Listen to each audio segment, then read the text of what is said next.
Welcome back mga kabayan! Nagbabalik po muli ang inyong lingkod upang magbigay sa inyo ng mga bago at nagbabagang mga balita. Nagulantang ang buong Kongreso, lalong-lalo na ang Senado sa matinding revelasyon ni Representative Mix Nograles. Kasabwat pala sa People's Initiative ang senadorang si Risa Hontivirus, nagulantang ang lahat sa matinding revelasyon na ito na nanggaling sa kabit ni Tambaluslos Romualdez na si Migs Nograles, ang hula ng ibang taong bayan na may mga kasabwat ning Senado sa likod ng PI na ito ay totoo nga at di umano'y hindi nakakagulat kung sino ang senador na ito sa kadahilanang ang taong ito na si Hontivirus ay masisilaw din sa pera. Para nga sa buong impormasyon, panoorin ang buong video. At kung bago ka pa lamang sa aking channel, huwag kakalimutang mag-subscribe, pindutin ang notification bell at piliin ang all upang laging maging updated sa mga bago at nagbabagang mga balita. At sa mga solid viewers natin dyan, maraming salamat po sa patuloy na pagtangkilik sa ating channel. Ang isyong ito ay naging usap-usapin din sa mundo ng social media. Merong isang netizen na nagsabi, ang isyong ito ay naging usap-usapin din sa mundo ng social media. Merong isang netizen na nagsabi, ang isyong ito ay naging usap-usap. Sabi din naman ng isang netizen, ang galing ni Raffy Tulfo magpayo at mag-expose pero hindi naman niya ginagawa o sinusunod, clearly a hypocrite. Ang galing magtanong ni Senator Alan Cayetano, very professional at marespeto sa mga taong tinatanong niya. Malumanay magsalita at nakafocus lang sa issue at hindi naakusakan agad o pinagbibintangan ng mga taong tinatanong. Sabi din naman ng isang netizen, remember Senator Cayetano is a good lawyer. Check his educational background. He can put on a stand legal question and you cannot escape your lies and true intention. Noon pa man talaga, Cayetano is so smart and good-hearted. Isa po sa mga constituent ni Romualdez ang magsasalita dito. Pakinggan po natin. Sabi niya ate, tanong ko sa iyo, anong ginawa sa iyo ni speaker at ganyang ka makapanira sa kanya? Sobra yang paninira mo dahil lang sa pamilyang Poon Duterte. Excuse me, FYI, wala akong pakialam sa mga Duterte. Alam mo ate, taga Leyte ako. Waray ako. Dati naming congressman yan. Ang mga Romualdez ay namumuno sa District 1 sa Leyte mula sa magulang nila. Mula kay Biho at saka kay Kukoy, mga magulang nila, Alfred Romualdez, Martin Romualdez, magpinsan yan, nagpapapalit-palit lang sa posisyon sa Leyte. Sa ilang dekada, walang nangyaring maganda. Ngayon po mga kababayan, paano natin ipagkakatiwala ang buong bansa dito sa tao na to? Dito kay Martin Romualdez. Ayan po, taga-Leyte yan. Yan si Sir, taga-Leyte yan. Walang nagbago sa Leyte. Ilang dekadang namumuno. Yan si Kokoy Romualdez, ama po yun ni Martin Romualdez. Yun po ata yung, ano ba yung kapatid yun ni Imelda o... Basta, sila yung mga magkakamag-anak ng Romualdez, no? Basta tatay po ni ni Martin. Ngayon po mga kababayan, ang problema po natin dito, yung mga pumuposisyon na yan, yung track record nila sa kani-kanilang mga distrito, hindi po mapagkakatiwalaan. Ngayon, ang kaibahan nitong mga Romualdez na to sa mga Duterte, pagka yung mga Duterte, binira sila ng ganyan, hindi po mga trolls ang nagtatanggol sa kanila. Trolls po ba tayo dito? No? Meron ba trolls na ganito? Wala pong ganitong trolls. No? Ang problema po dito, pagka binira, itong mga Romualdez na to, kailangan pa nilang manglimos ng suporta, na di umano nagbabayad pa, di umano nagbabayad pa ng mga trolls, para ipagtanggol sila. Pero yung mga Duterte, organic ang mga individual na nagtatanggol dito sa mga Duterte. Taliwas po to sa nangyayari dito sa mga Romualdez. Yun po ang kaibahan mga District 1 ng Leyte hanggang ngayon. Pangit pa rin ang Leyte, walang ka-class-class, di ba? Mahirap na municipality, mahirap na city. Paano mga kurap ang pamilyang Romualdez sa Leyte?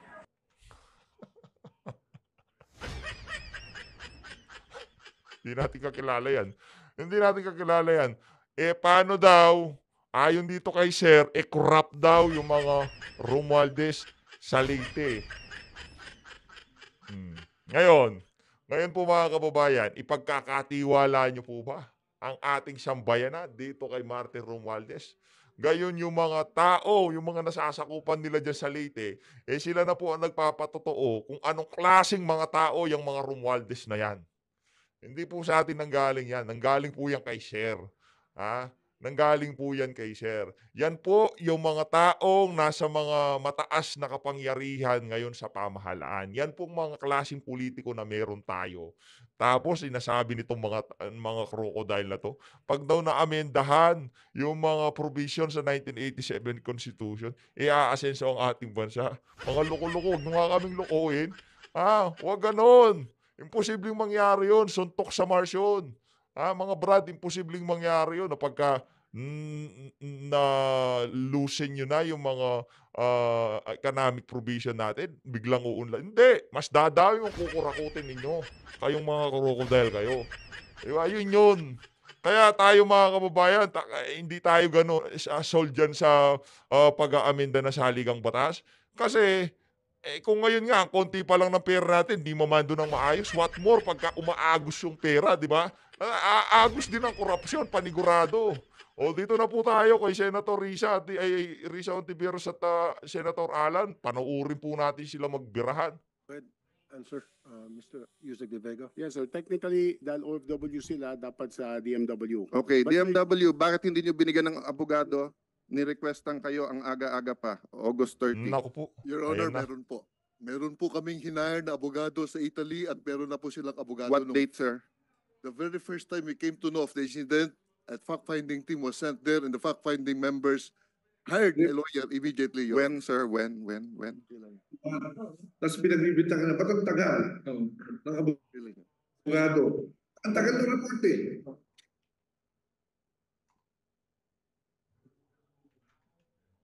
Baka may online, Mr. Chairman. So, Dr. Lalia, because I have limited time, I want to get to the bottom of this.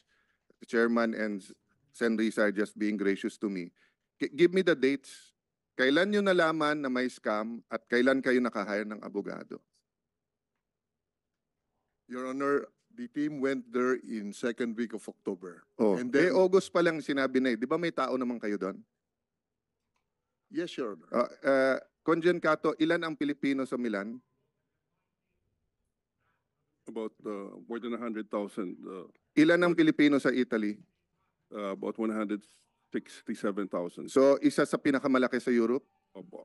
Okay, Yusek Olalia, magkaibigan tayo ha, but let me be forefront dito sa hearing na to ha. Meron ba kayong senior official dun sa Italy? May labor attaché kayo nung August last year? Yes, Your Honor. Meron po. Wala. Oh, Mr. Chairman, So, please note, hindi alam ni Yusek na wala silang senior official doon. Kaya nagkaganito, kasi trabaho nyo yan eh. At isa sa pinakamalaki ang Pilipino sa Italy. Hindi alam ng ating mga kababayan, hindi trabaho ng Congen yung issue na to. So, Miss Apple, trabaho to ng DMW.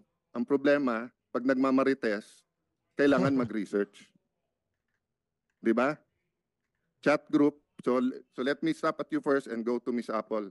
Miss Apple, alin sa mga sinasabi mo sa Tribune ay personal knowledge mo at ilan doon ay chismis lang na napakinggan mo lang? Yung tungkol lang po kay Crisel Respicio. Ang ano yon?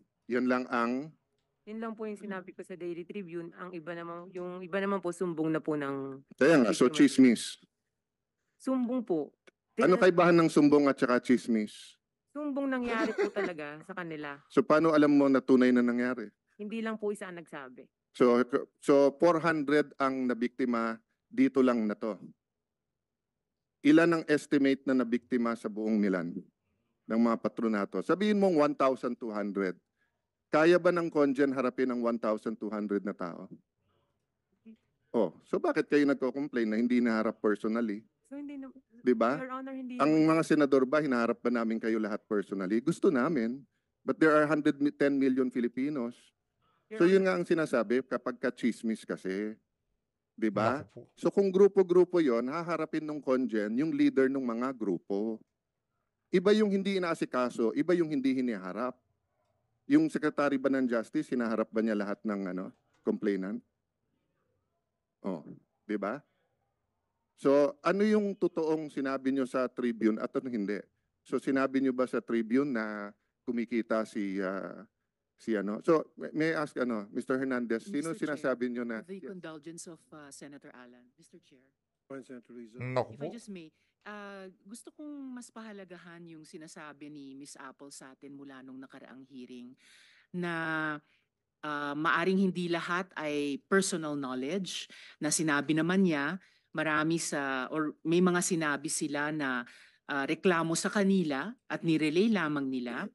Pero ito po ay yung marami din ay masasabi nating personal knowledge na karanasan niya sa either sa sarili niya or sa mga kababayan sa Milan na nagkwento sa kanya. So Yeah, ito po ay Mr. may Chair, higit magkaiba na po yung halaga. personal knowledge at yung kwento. Okay Hindi po. po personal Pero, knowledge yun. all right, So, I'm not we're lawyers here, so we discussing- have to make that, I diba? am not a lawyer, Mr. Chair. Yeah, pero but ang sinasabi this is a ko legal po, matter, so we have well, to be hindi clear lamang po about ito it. legal matter, pati po para sa akin bilang author sa isa sa mga resolusyon na gusto kong pahalagahan yung sinasabi ni na Miss Apple. Yes, but mula nung Senator kay- Risa, Miss if I Santala, go if I here may and just complete. say na Mr. kwento ng mga tao tungkol kay Risa, magre-react ka eh. Mr. Career Chair, to ng mga taga-DFA, hindi Mr. pwedeng Chair, chismis Correct. or no, hearsay ang ay, gagawin natin dito. Doon ako No, pinaka I'll go there if you So, allow Mr. me Chair, after Mr. Hernandez. Babalikan ko sila. no, Na-interrupt kasi yes, yung trend ng pagtatanong ko sa kanila. Correct. I'm Hindi sorry. ko- Hilig po yan ni Senator Risa, no? Habang mayroong nagsasalita, viral lang siya. Interrupt eh. But 1 may I minute just suspension? complete? May I, Mr. 1 minute Chair, suspension muna. may I just complete para kay Miss Apple? May I just complete?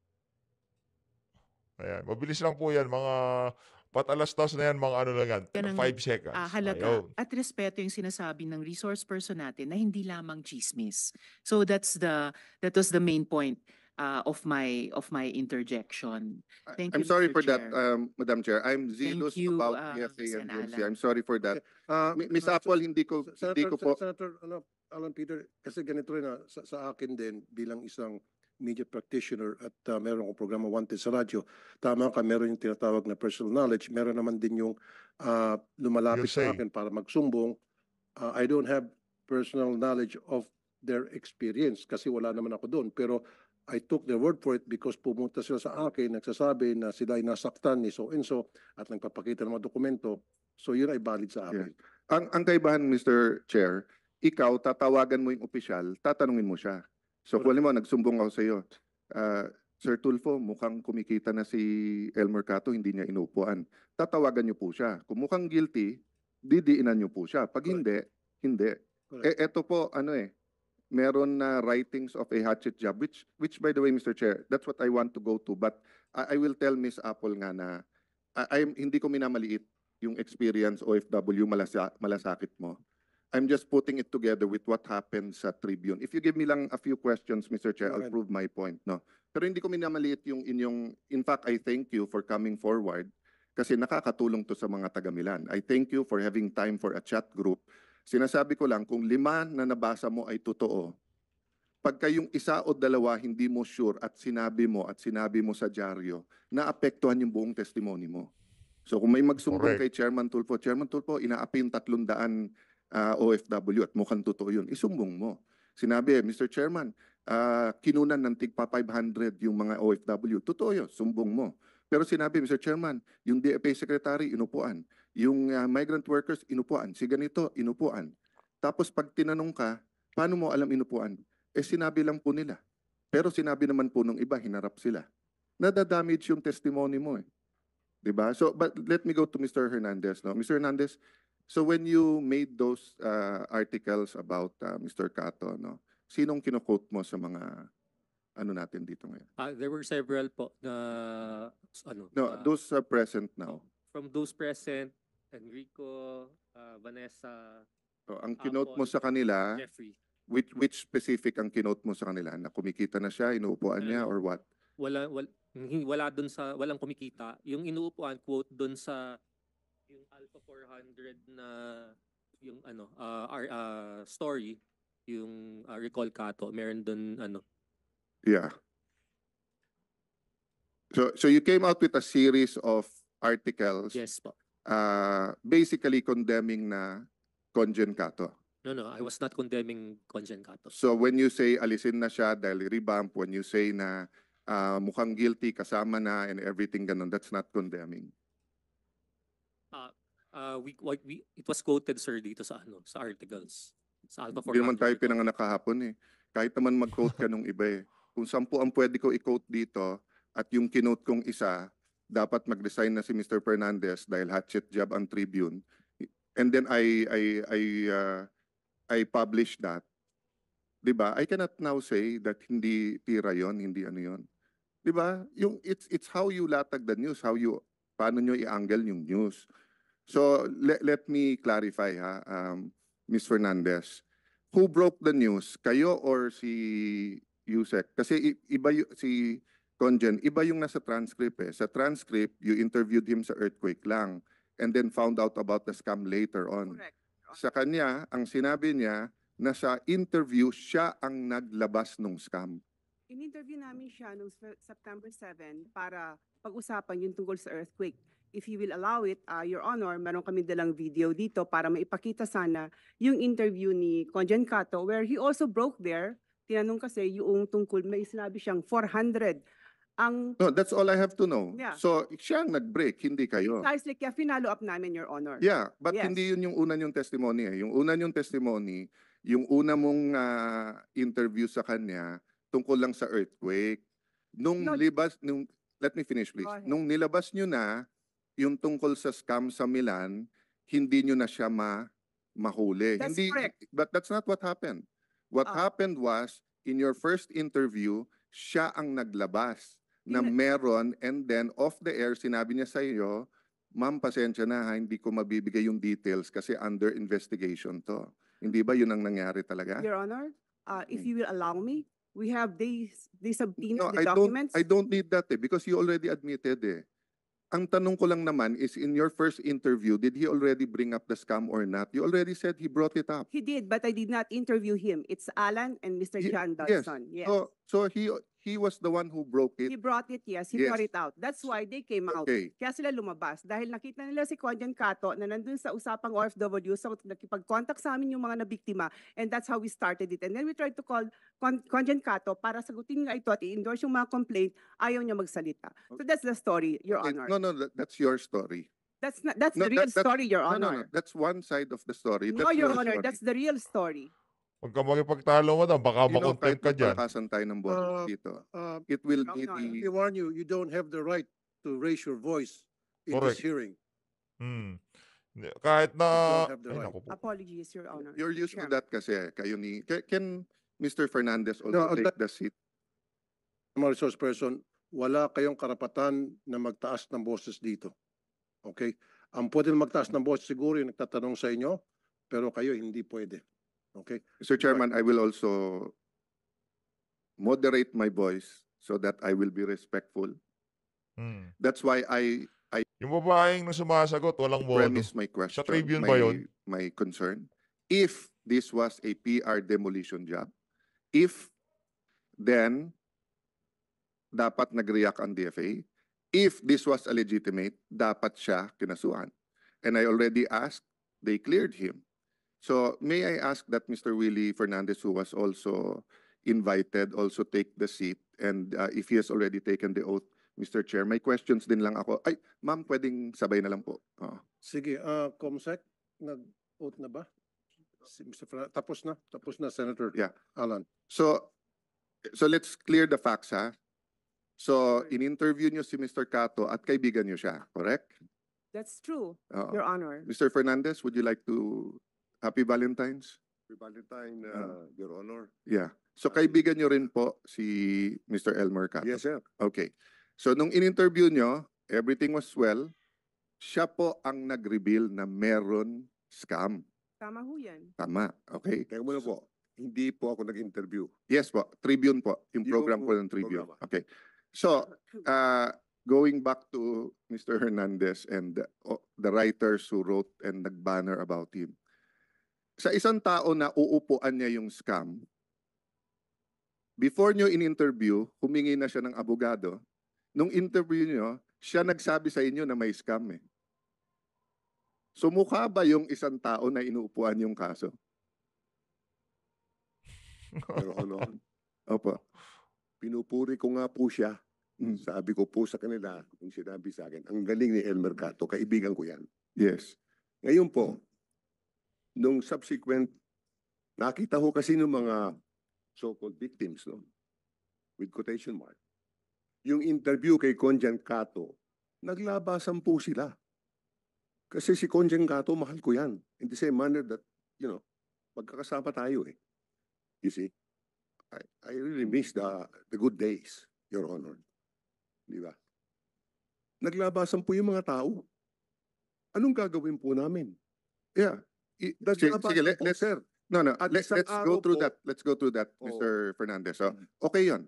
So, because of what he said, naglabasan. Opo. So, dahil you're a legitimate news organization, you have to interview them. Yes, Diba? sir. Okay. Now, when you interview them, hindi ba dapat, kung may allegation sila against Mr. Cato, i-interviewin niyo naman siya? Yes, sir. Okay. Ginawa po Ah, yan, sir. No. I'll ask muna the question, sir. So, dapat in-interview siya. Di ba? Okay. Pero hindi ba nauna yung banner painting him as in the pockets of bago niya hiningan siya ng comment? I don't think so, sir. So, Because nung hindi po siya makontak si Elmer Cato. sino yung unang banner? Di ba unang- Sino sumulat nun? Sumusulat po si Alan at Oh, saka Alan, kailan mo siya hiningan ng comment? Sorry, Mr. Chairman, I just want to shortcut to get to the bottom of it. Just to prove either of the two.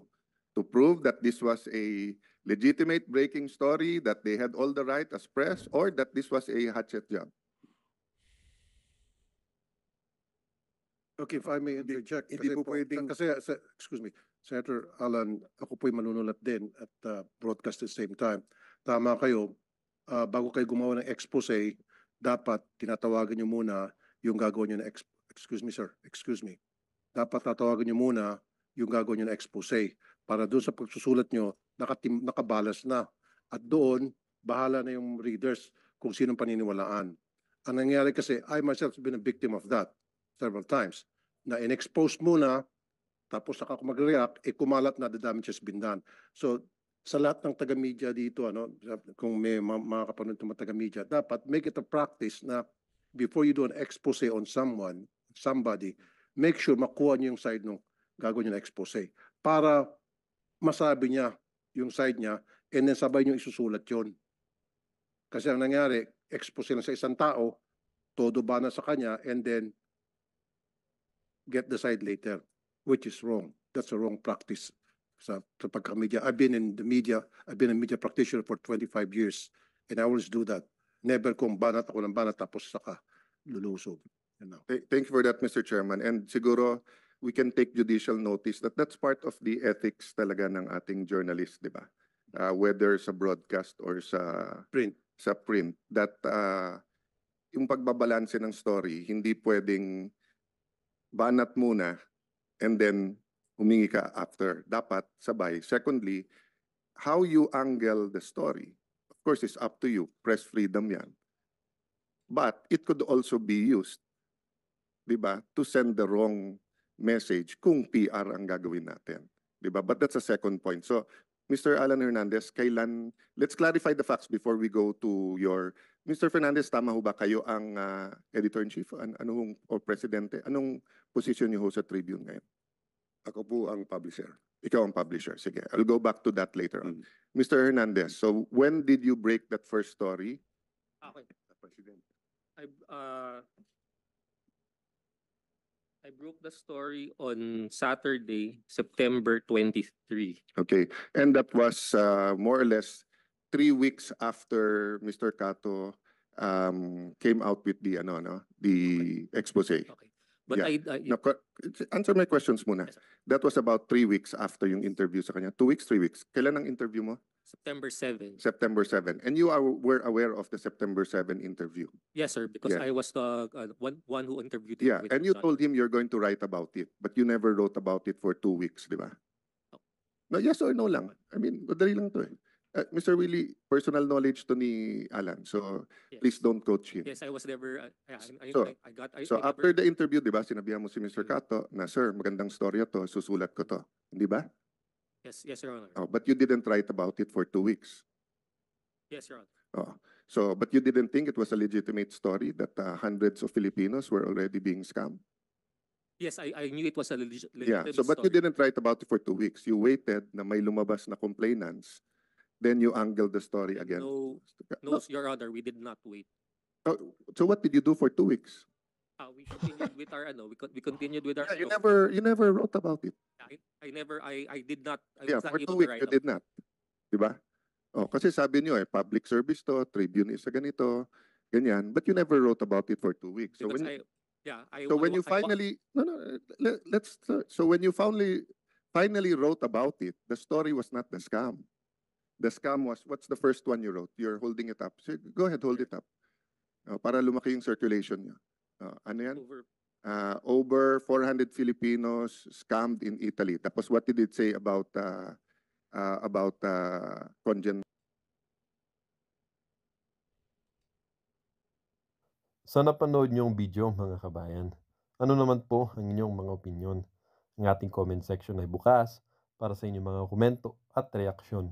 Huwag kakalimutan, do not let your thoughts left unspoken. As citizen of this country, your opinions matter. Huwag pong mahihiyang magbigay ng inyong mga saloobin, mga kabayan. At syempre, huwag niyo din pong kakalimutan i-share ang video ito upang inyong mga kaibigan at kapamilya ay maging aware din sa kung anong nangyayari sa ating bansa. Huwag din kakalimutang mag-iwan ng like. Hanggang sa muli!